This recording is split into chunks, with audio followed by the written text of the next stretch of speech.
जैसा कि कल राहुल जी ने कहा, हेडलाइन तो दे दिया पर डेडलाइन कहाँ है? डेडलाइन के बिना हेडलाइन में तो प्रधानमंत्री बहुत माहिर हैं। उन्होंने कह दिया जाति शामिल होगा। और राहुल जी ने कल सवाल उठाया, आप एक रोड मैप देश के सामने रखिए। 6 साल से हम इंतजार कर रहे हैं इस जनसंख्या का। आप ही ने 24 दिसंबर 2019 को निर्णय लिया था, तब तो जाति का कोई जिक्र नहीं था। अचानक कल आपने कह दिया कि जाति जनगणना, इस जनगणना के जो जनगणना कराया जाएगा उसमें शामिल हो। 2025-26 में गृह मंत्रालय में जो सेंसस कमिश्नर का ऑफिस है, जो सेंसस कराता है, जो जनगणना कराने की जिम्मेदारी दी गई है, इस ऑफिस को 2025-26 के बजट में 575 करोड़ रुपया आवंटन हुआ है। 575 करोड़। और 24 दिसंबर 2019 को नरेंद्र मोदी की सरकार कहती है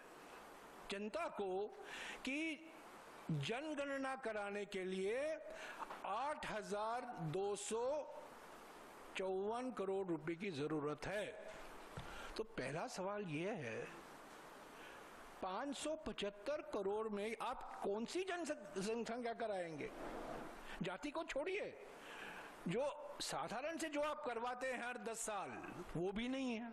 तो मंशा क्या है, मानसिकता क्या है, मकसद क्या है? हेडलाइन कोई डिटेल नहीं, बजट में आवंटन नहीं। ये है हकीकत। 2019 का निर्णय जहां जाति शामिल नहीं है, और कल शाम का जो घोषणा हुई है वहां अचानक कहा गया है कि जाति भी गिनी जाएगी, जाति की संख्या भी गिनी जाएगी।